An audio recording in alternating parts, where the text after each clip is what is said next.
우리 교회의 최고의 공통점이 뭐냐 하면 믿음이라고 하는 겁니다. 우리가 함께 공동체로 모인 우리의 최고의 공통점이 뭐냐? 믿음이라고 하는 겁니다. 우리는 한인 교회로 모였습니다. 그러나 우리 교회의 공통점은 한국인의 피가 흐르는 것, 이것이 교회의 공통점이 아닙니다. 최고의 가장 확실하고 가장 분명한 우리의 공통점은 우리에게는 믿음이 있다 하는 것이죠.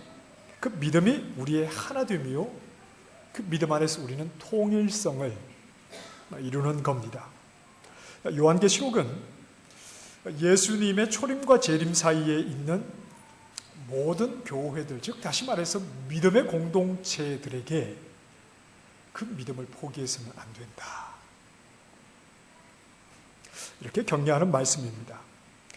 믿음은 사람이 만들어내는 것이 아닙니다. 믿음은 하나님이 주신 겁니다. 그러니 하나님이 주신 믿음을 가지고 이 세상 속에 하나님에게서 받아가진 믿음을 가지고 공동체를 이루어서 나아가는 모든 교회, 모든 믿음의 사람들은 이 세상을 살면서 하나님 주신 그 믿음을 잃지 않고 살아가는 것이 가장 중요하다 하는 것을 우리에게 말씀을 해줍니다. 예수님께서 베드로에게 이런 말씀을 하셨습니다. 시몬아 시몬아, 보라, 사탄이 너를 밀가부르듯 하려고 요구하였으나 그러나 내가 너를 위하여 무엇이 떨어지지 않기를 기도하셨습니까? 믿음이 떨어지지 않기를 기도하였다. 사도 바울이 디모데후서 4장에 보면 자신의 삶을 마무리하는 시점에서 이런 고백을 합니다. 나는 선한 싸움을 싸우고 나의 달려갈 길을 마치고 내 믿음을 지켰으니. 우리에게 믿음은 너무나 중요합니다. 우리에게 믿음이 없다면 우리는 세상과 다를 바가 전혀 없는 그런 사람들입니다. 사탄이 우리에게 무엇을 원할까요? 우리의 믿음이 떨어지기를, 우리가 믿음을 버리기를, 믿음의 사람답지 않게 살아가기를, 이 세상에서 사람의 힘으로 이루어낼 수 있는 것이 아니고 하나님이 주신 믿음을 좀 소홀히 여기고 이 세상에서 내가 가질 수 있는 것들을 더 비중 있게 다루며 살아가기를, 더러운 사탄은 끊임없이 우리에게 그렇게 유혹을 합니다. 왜냐하면 믿음이 심판을 결정짓기 때문에 그렇습니다. 믿는 자는 심판을 받지 아니하는 것이지만 믿지 아니하는 자는 벌써 심판을 받은 것이다. 심판을 받느냐 받지 아니하느냐, 그것은 믿음, 그 믿음으로 결정이 되기 때문입니다. 그래서 요한계시록은 이 시대 교회들에게, 믿음의 사람들에게 하나님이 주신 그 믿음을 소홀하게 여기면 안 된다, 하나님이 주신 믿음을 무엇보다도 소중히 여기며 살아가야 한다, 이렇게 당부하며 예수님의 초림 이후에 생긴 모든 교회들에게, 그리고 예수님이 다시 오실 그때까지 초림과 재림 사이에 있는 모든 교회들에게 믿음을 소홀하게 여기지 말고 끝까지 잘 지켜라, 이렇게 우리에게 당부하는 메시지를 우리에게 전해주는 겁니다. 하나님의 심판은 반드시 임하게 되는데 믿음이 없으면 그 심판을 피할 수가 없다. 오늘 본문에서는 7 대접의 심판 가운데 일부가 기록이 되어 있습니다.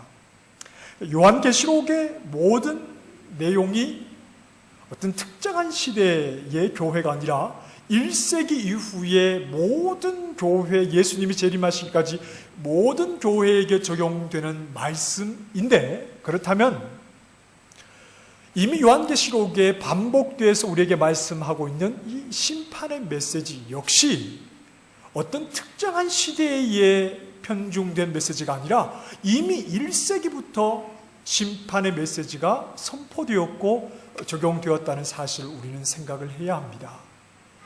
하나님의 심판이 믿음이 없으면 반드시 임하니까 믿음을 소중하게 여겨야 돼. 이게 요한계시록의 모든 메시지라면, 그리고 이 메시지가 1세기 교회들에게 주어졌다면, 그 요한계시록에 기록된 심판 역시 어느 특정한 시대가 아니라 이미 1세기부터 반복되는 이 메시지는 이미 선포되었고 심판이 임하였다는 것이겠죠. 그리고 예수님이 다시 올지는 그때 이 심판도 완성이 된다는 사실을, 온전히 성취가 된다는 사실을 우리는 알아야 합니다. 우리가 읽은 오늘 본문 말씀에 7 대접의 심판 가운데 2가지가 있습니다. 2절 말씀에 첫째는 독한 종기, 악하고 독한 종기. 그리고 3절을, 둘째는 바다가 피가 되어서 바다의 모든 생물이 죽게 되는, 이것이 하나님이 내리시는 심판. 그러나 이 심판은 언젠가 종말의 세상 끝날에 있는 것이 아니고 이미 시작된, 1세기부터 시작된 종말 때부터 이 심판도 벌써 이 땅 가운데 선포가 되었다 하는 사실을 우리가 생각을 해야 합니다. 자, 이 2가지 대접 심판의 내용을 보면 좀 생각나는 게 있지 않습니까? 앞서서 요한계시록 8장에 7 나팔의 재앙이 있었는데, 그 8장 8절에 보면 둘째 천사가 나팔을 부니 바다의 3분의 1이 피가 되고 바다 생물의 3분의 1이 죽었다. 대접 심판은 나팔 재앙과 동떨어진 것이 아닙니다. 그래서 제가 반복해서 말씀드리죠. 이것은 21가지가 순차적으로 이루어지는 것이 아니라 이미 다양한 각도에서 이루어지는 심판의 내용을 반복해서 우리에게 계속해서 말씀을 해주고 있는 거죠. 자, 그런데 이보다 더 구체적으로 또 연결되는 곳이 있습니다. 오늘 우리가 읽은 이 심판의 내용과 연결되는 부분이 저기 구약으로 가면 또 생각나는 부분이 있죠. 언제 이런 심판이 있었습니까? 언제요? 예. 출애굽기 7장에 보면 출애굽 때 하나님께서 애굽에 내리신 심판 가운데 일부가 오늘 말씀과 겹치는 부분들이 있죠. 독한 종기, 물론 순서와 모든 것이 정확하게 일치하지 않습니다만 독한 종기와 또 강이 피가 되고 그 속에 있던 모든 이 물고기들이 다 죽게 되는 그러한 내용과 오늘 본문의 말씀과 또 연결되는 부분이 있습니다. 출애굽기에 나타난 사건도 그러하고 오늘 본문에 기록된 내용 역시 하나님께서 내리시는 심판, 그 심판을 보여주고 있는 겁니다. 자, 그럼 우리는 여기에서 이런 질문을 할 수 있죠. 왜 하나님께서 한 번에 심판하시지 않으시냐? 왜 하나님은 단 한 번, 애굽에도 한 번에 심판하지 않고 10번에 걸쳐서 심판을 하시고, 이제 또 7 대접의 재앙이 있는데 왜 하나님은 한 번에 대접 하나를 가지고 심판을 끝내지 않고 왜 이렇게 반복해서 심판을 하시느냐 하는 겁니다. 하나님이 힘이 붙여서 그러신 겁니까? 한 번에 심판하시기에는 하나님이 힘이 붙이시니까 여러 차례 나누어서 심판하시는 겁니까? 그건 아니죠. 하나님께서 불과 유황을 내려서 한 번에 저 소돔과 고모라를 심판하신 적이 있죠. 그리고 노아 시대에는 홍수로 이 세상을 한 번에 심판하신 적도 있습니다. 애굽에서도 하룻밤 사이에 애굽에 처음 난 사람과 동물에 모두 죽이시는 이런 심판도 하나님께서는 보이신 적이 있습니다. 그런데 왜 한 번이 아니라 여러 번에 걸쳐 여러 가지로 여러 방법들로 하나님은 심판을 하시는 겁니까? 출애굽기 7장 3절 말씀에 보면 하나님께서 모세를 바로에게 보내시면서 이런 말씀을 하십니다. 내가 바로의 마음을 완악하게 하고 내 표징과 내 이적을 애굽 땅에서 많이 행할 것이나 바로가 너희의 말을 듣지 아니할 터인즉 내가 내 손을 애굽에 뻗쳐 여러 큰 심판을 내리고.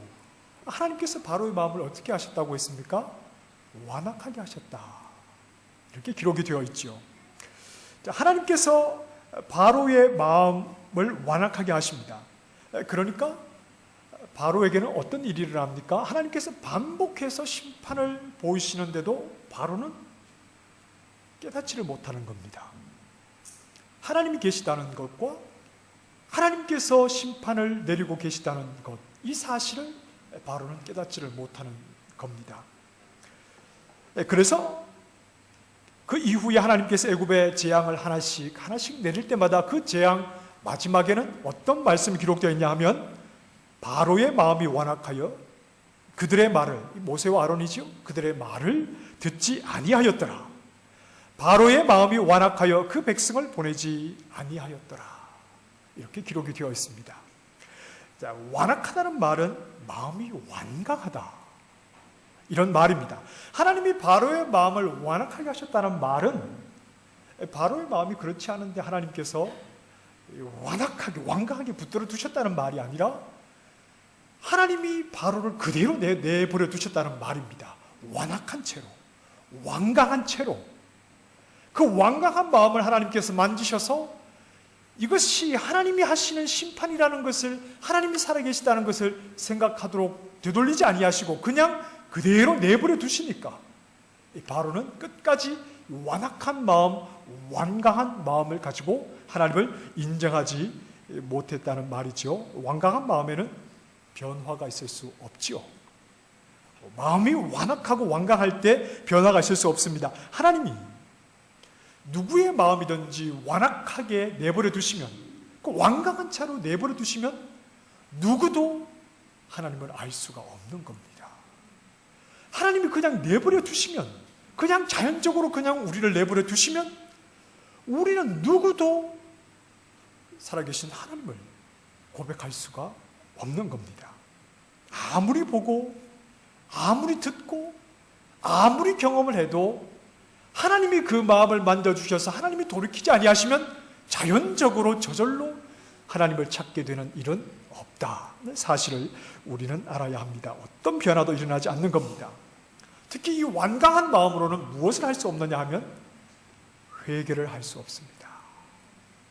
이 회개라는 헬란 말은 마음을 바꾼다는 겁니다. 마음을 돌이킨다는 겁니다. 그런데 마음이 완악하고 완강한데 그 마음이 어떻게 바뀝니까? 그러니 하나님께서 만져주시지 아니하고 하나님이 그대로 내버려 두시게 되면 마음을 바꿔서 하나님 앞에 회개를 할 수 없게 된다는 사실입니다.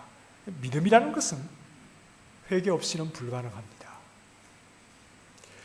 회개를 통해서 믿음을 얻게 되는 겁니다. 마가복음에서 예수님께서 처음 하신 말씀을 이렇게 소개합니다. 때가 찼고 하나님의 나라가 가까이 왔으니 회개하고 복음을 믿으라. 회개해야 믿음이 생기게 되는 것인데 회개의 문을 통하지 않고는 믿음으로 들어갈 수 없는데 완악한 마음, 완고한 마음으로는 그 마음을 변화시켜 회개를 할 수 없으니 믿음으로 나올 수가 없게 된다는 말입니다. 바로의 마음이 완악한 채로 있으니까 하나님께서 여러 차례 심판을 하셔도 여러 차례 하나님이 하시는 것을 나타내셔도 그의 마음이 잠깐 돌이키는 것 같다가도 그 마음이 완악한 마음이 그대로 유지되어서 마음의 변화가 일어나지 않고 하나님 앞에 회개의 마음이 없고 하나님을 믿음으로 고백하는 그런 믿음을 가지지 못하게 되는 거지요. 하나님께서 한 번의 심판으로 끝내지 않으시는 것은 회개를 원하시는 겁니다. 그래서 오늘 본문 16장 9절 말씀에서도 넷째 대접의 심판을 나타내도 회개하지 아니한다, 이렇게 말씀하시고, 그리고 11절 말씀 역시 다섯 번째 심판이 나타나도 역시 회개하지 않는다고 말씀을 하는 겁니다. 마음이 완악한 채로 있으면 아무리 많은 것을 경험해도 하나님 앞에 나올 수 없는 겁니다. 하나님께서 우리의 마음을 만져주지 아니하시면 그냥 우리의 마음은 딱딱하고 이 완고한 마음, 내 고집을 가지고 있어서 하나님이 행하시는 많은 일들을 봐도 그 마음을 하나님께 돌이켜 하나님 앞에 나오지 못하는 겁니다. 마음이 완악하면요, 이것은 성격이 괴팍한 것을 이야기하는 것이 아닙니다. 아무리 성격이 유하고 부드럽고 참 사람이 좋아도 하나님이 그 마음을 만져주지 않으면 그 마음은 결코 하나님께로 돌이킬 수 없다는 사실을 우리는 생각을 해야 합니다. 우리는 믿음의 사람들입니다. 그렇죠? 우리가 가진 믿음이 왜 중요한 겁니까? 하나님이 우리의 마음을 만져주셨다는 겁니다. 하나님이 우리의 마음을 만져주시니까 내가 하나님 앞에 나오게 된 겁니다. 모태신앙으로 그냥 어려서부터 교회를 다니신 분들도 계시겠지만, 그러나 하나님이 나를 만나주셨을 그때를 생각을 해보면, 그때가 아니면 내가, 하나님이 나에게 그때 은혜를 베풀지 아니하셨으면 내가 어떻게 하나님을 믿는 믿음의 사람이 되었을까? 또는 전혀 하나님을 알지 못하다가 결국 이 자리에 나와 있는 나를 보면, 하나님이 나를 만나주신 그 사건을 생각할 때, 정말 하나님이 내 마음을 만져주지 아니하셨으면 어떻게 내가 지금 이 자리에 믿음의 사람으로 설 수 있을까? 하나님의 은혜인 것을 고백하지 않을 수가 없지요.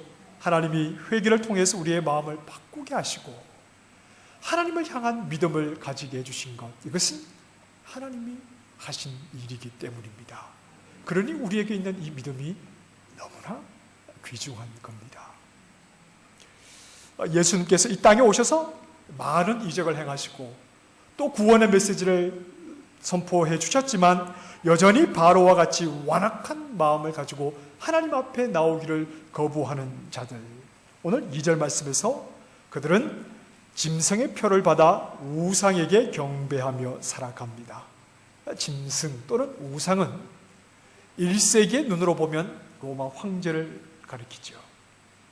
절대 권력을 가지고 있어서 자기를 섬기는 자들에게 번영과 또 행복을 보장해 준다고 했던 그 로마 황제를 가리키는 이 말이 바로 이 짐승 또는 우상이라는 말입니다. 그들은 이 로마 황제를 마치 신처럼 숭배하고 의지하며 따랐지요. 그들에게 내리시는 하나님의 진노의 심판은 무엇입니까? 악하고 독한 종기. 자, 여러분, 하나님이 심판을 내리시는데 악하고 독한 종기라고 하니까 굉장히 심판이 약해 보이지 않습니까? 그렇죠. 제가 예전에 오른쪽 엉덩이에 종기가 난 적이 있는데요, 이 좀 도토리만한 종기가 오른쪽 엉덩이에 나니까, 그때 제가 학생 신분이었는데 앉을 수가 없는 겁니다. 의자에. 공부를 해야 되는데. 그래서 오른쪽 엉덩이에 종기가 나니 왼쪽 엉덩이만 걸쳐서 앉아서 해보다가 이게 오래 할 수가 없는 겁니다. 그래서 어쩔 수 없이 병원에 예약을 해서 결국은 수술을 했습니다. 한 달 정도 고생을 했는데요, 이렇게 종기가 혹시 나보신 분들은 다 아시겠습니다만, 이건 막 굉장히 다급한 일은 아니지만 끊임없이 내 몸 어디엔가 붙어 있어서 늘 나를 고통스럽게 하는 겁니다. 그리고 어떻게 하다가 탁 부딪히면 눈물이 찔끔 나다가 늘 잊지 못하고 항상 불편하고 항상 고통스럽게 하는 것, 이것이 바로 이 종기죠. 애굽에 하나님께서 내리신 10가지 재앙 가운데 6번째 재앙은 그들에게 종기, 독종을 주시는 겁니다. 독한 종기. 이게 머리에서 발끝까지 종기가 났다고 한번 생각을 해보시기 바랍니다. 이 독한 종기였으니까 어쩌면 목숨을 잃는 사람이 있을 수도 있겠습니다만, 대부분은 그냥 몸에 종기가 나서 매 순간 그 종기가 사라지기까지 항상 그 고통이 떠나지 않는 겁니다. 그게 치명적인 것은 아니더라도 늘 고통스럽고 항상 불편하고 항상 어려운 것, 이것이 바로 종기입니다. 당장 사람을 죽이는 것은 아니지만 한순간도 그 고통을 잊지는 못합니다. 그래서 몸에 붙어 있어 늘 고통을 주는 독한 종기와 같이 하나님께서 1세기부터 예수님이 오시는 그때까지 믿음 없이 살아가는 자들에게 하나님이 내리시는 재앙이 뭐냐? 그것은 이 독한 종기와 같이 늘 우리에게 붙어 있어서 우리로 근심하게 하고 염려하게 하고 걱정하게 만드는 것, 이것이 바로 하나님이 내리시는 심판, 그 종기와도 같은 것이다, 이렇게 보기도 하는 것입니다. 하나님 아닌 것을 하나님처럼 믿고 의지하는 자들에게 하나님께서 내리시는 재앙이 뭡니까? 하나님 아닌 다른 것을 믿지만, 하나님을 인정하지 않고 다른 것을 믿고 따르지만, 그러나 그 마음속에는 늘 근심과 고통과 걱정과 염려, 미래에 대한 불안, 이런 것들이 늘 사라지지 않고, 그것이 당장 사람을 죽이지는 않지만 항상 나를 고통스럽게 하고, 또 어떻게 하다가 탁 걸리게 되면 그냥 어떻게 살아야 할지 좌절하게도 만드는 그런 고통 속에 하나님께서 그들을 내버려 두시는 것이 하나님을 거부하는 믿음 없는 이 세대에게 하나님께서 내리시는 심판이다. 그러다가 심판 속에서 살다가 마지막에는 영원한 고통 속에 떨어지게 되겠지요. 늘 근심 속에서 살아갑니다. 항상 염려와 걱정이 사라지지 않습니다. 무엇이 문제냐 하면, 염려와 근심 속에서 살아가는 것도 문제이지만 이 염려와 근심을 어떻게 해결하느냐, 해결 방법을 모르는 것이 더 큰 문제라고 하는 겁니다. 자, 우리 그리스도인들입니다. 우리는 믿음의 사람들입니다. 우리 믿음의 사람들에게는 고통이 있습니까? 없습니까? 있습니까? 우리 믿음의 사람들에게는 염려와 근심이 있습니까? 없습니까? 이렇게 너무 자신 있게, 그렇죠? 믿음의 사람에게는 염려가 당연히 있습니다. 믿음의 사람에게도 근심이 당연히 있죠. 고통이 당연히 있습니다. 그런데 믿음이 없는 사람과 분명한 차이가 있죠. 우리는 해결할 방법이 있는 겁니다. 근심이 없고 고통이 없는 것이 아니라 우리 그리스도인들은 근심과 고통을 해결할 방법이 있는 겁니다. 어떻게 해결합니까? 우리가 참 좋은 말씀이 있잖아요. 우리가 참 좋아하는 말씀이 있는데 로마서 8장 28절 말씀입니다. 우리가 알거니와, 우리가 안다고요? 정말 압니까? 우리가 알거니와 하나님을 사랑하는 자 곧 그의 뜻대로 부르심을 입은 자들에게는, 같이 해볼까요? 모든 것이 합력하여, 모든 것이 합력하여 선을 이루느니라. 우리는 하나님의 선하심을 다 알지 못합니다. 그런데 우리에게는 어떤 믿음이 있느냐 하면, 지금 나를 고통스럽게 하는 것, 지금 나에게 염려와 근심을 가져다 주는 것, 이것이 나를 죽이는 것이 아니라 결국은 이 모든 것을 통해서 하나님의 선하신 인도하심으로 우리를 이끌어 간다는 분명한 확신입니다. 그렇죠? 그렇죠. 지난달을 돌아보면 우리는 근심의 시간이 있었고 고통의 시간이 있었는데 하나님의 은혜였습니다. 오히려 근심과 고통이 하나님의 은혜였고, 모든 것을 실수 없이 이끌어 가시는 하나님의 선하심, 그 선하신 뜻 안에 우리를 세워 가신다 하는 것을 우리는 고백하지 않을 수가 없습니다.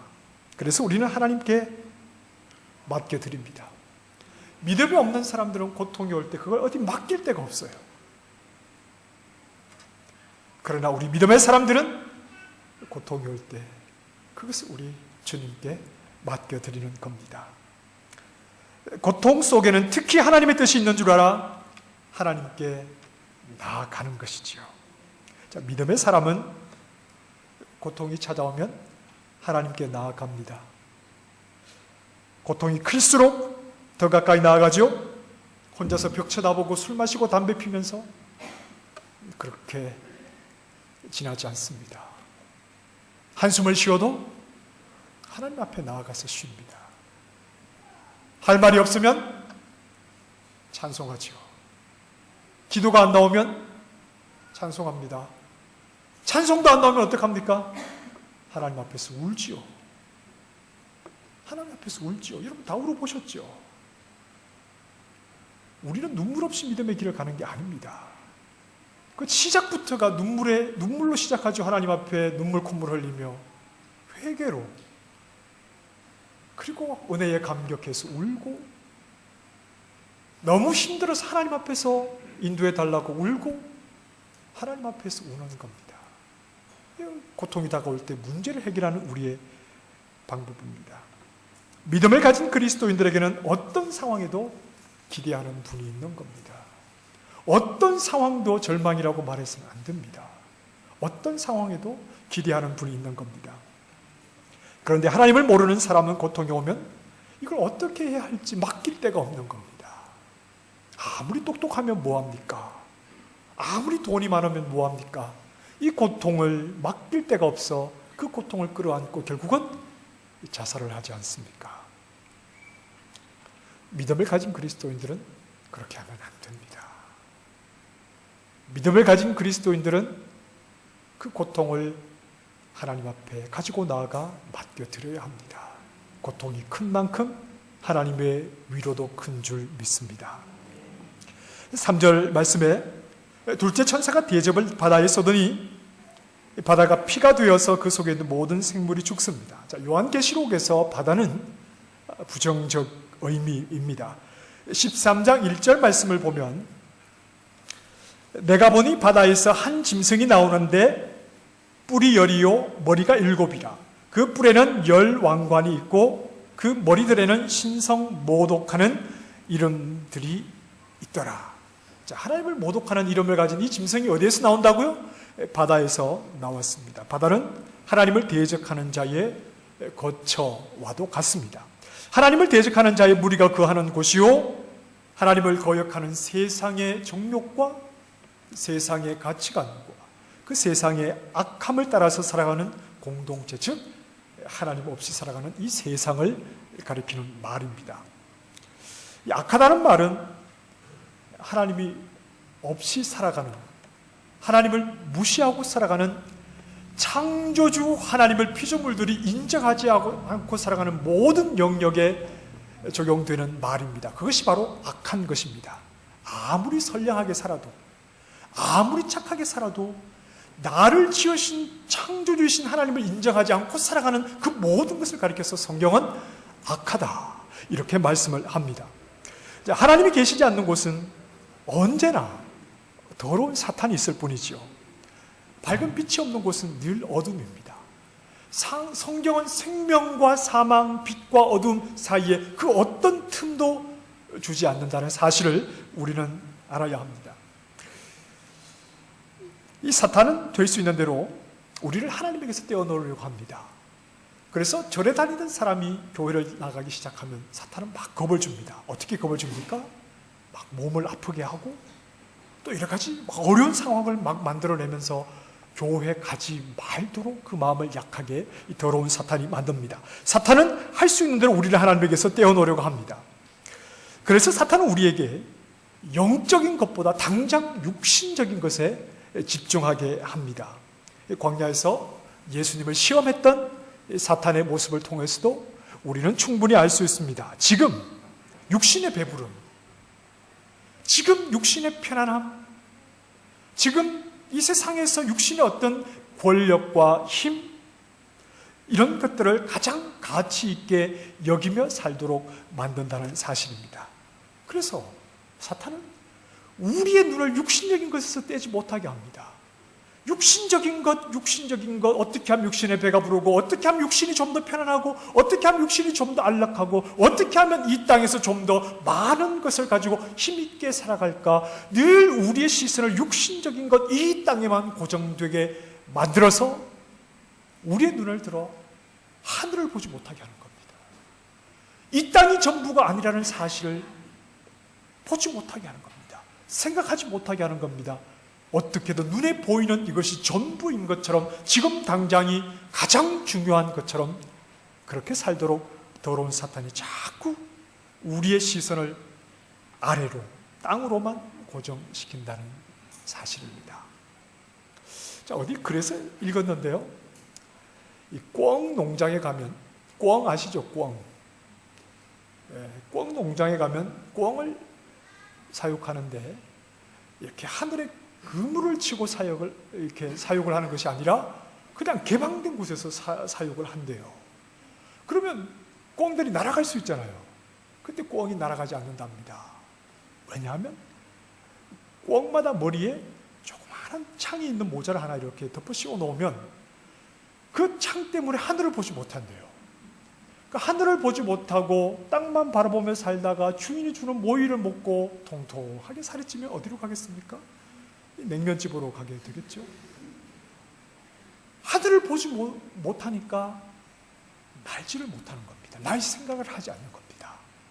더러운 사탄은요, 하늘을 보지 못하게 합니다.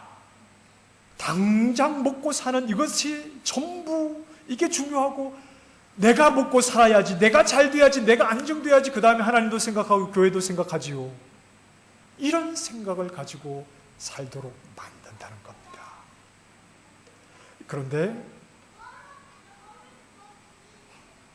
하늘을 보지 못한다면, 우리가 이 땅의 육신의 삶을 살기 위해서만 부지런히 살아가고 있다면, 그래서 영적인 삶을 사는 것이 어색하다면, 육신의 계산기를 두드리느라 하나님 앞에서 과감하게 영적인 발걸음을 내딛지 못한다면, 과연 우리를 믿음의 사람이라고 할 수 있을까요? 우리를 세상과 구별되게 하나님은 우리에게 믿음을 주셔서 당장 땅의 것이 급하다 하더라도, 그것이 중요해 보이는 것 같아도 우리는 눈을 들어 하늘을 바라봐야 되고 믿음을 주신 그 하나님을 바라보며 살게 하셨는데, 그런 영적인 삶을 사는 게 어색하다면, 그래서 늘 육신의 주판만 두들기고 있으면서 그저 육신적인 것에서만 답을 찾고 살아간다면, 과연 우리가 믿음의 사람이다 이렇게 말할 수 있겠습니까? 바울은 말합니다.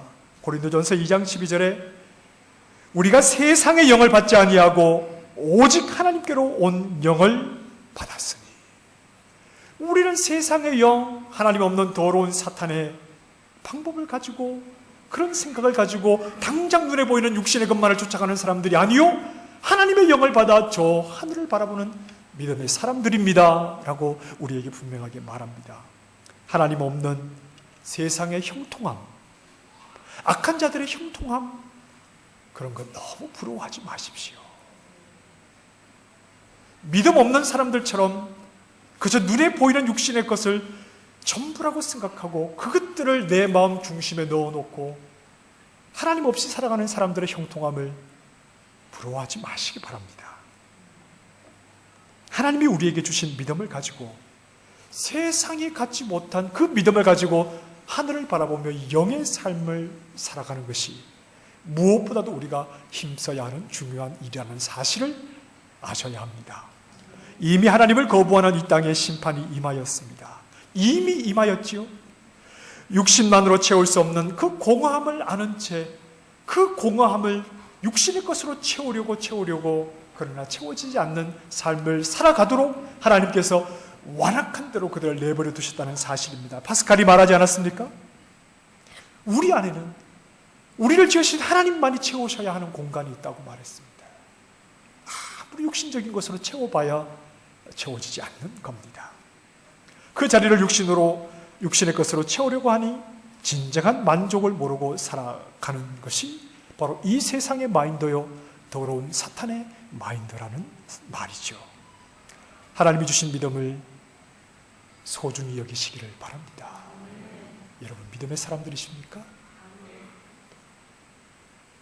하나님이 나에게 주신 믿음을 소중히 여기시기 바랍니다.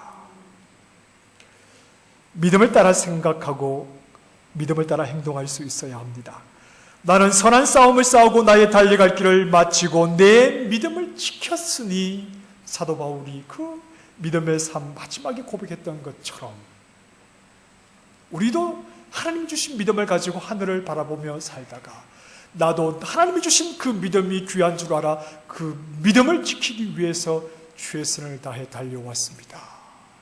이렇게 고백할 수 있는 은혜가 우리 모두에게 있기를 바랍니다. 믿음을 지키는 방법은, 끝까지 믿음을 지키는 방법은 매 순간을 포기하지 않고 믿음으로 살아가는 겁니다. 끝까지 믿음을 지키기 위해서 오늘 우리는 믿음으로 살아가야 합니다. 믿음의 사람이니 믿음의 사람답게 판단하시고, 믿음의 사람답게 생각하시고, 나에게 믿음 주신 하나님 앞에 다 가지고 나와 하나님이 나를 인도해 가시는 대로 그분의 선하심을 믿고 믿음의 사람답게 오늘도 살아가셔서 하나님 주신 믿음을 끝까지 잘 지켜내시는 믿음의 귀한 종들이 다 되시기를 주님의 이름으로 축원합니다. 기도하겠습니다. 하나님,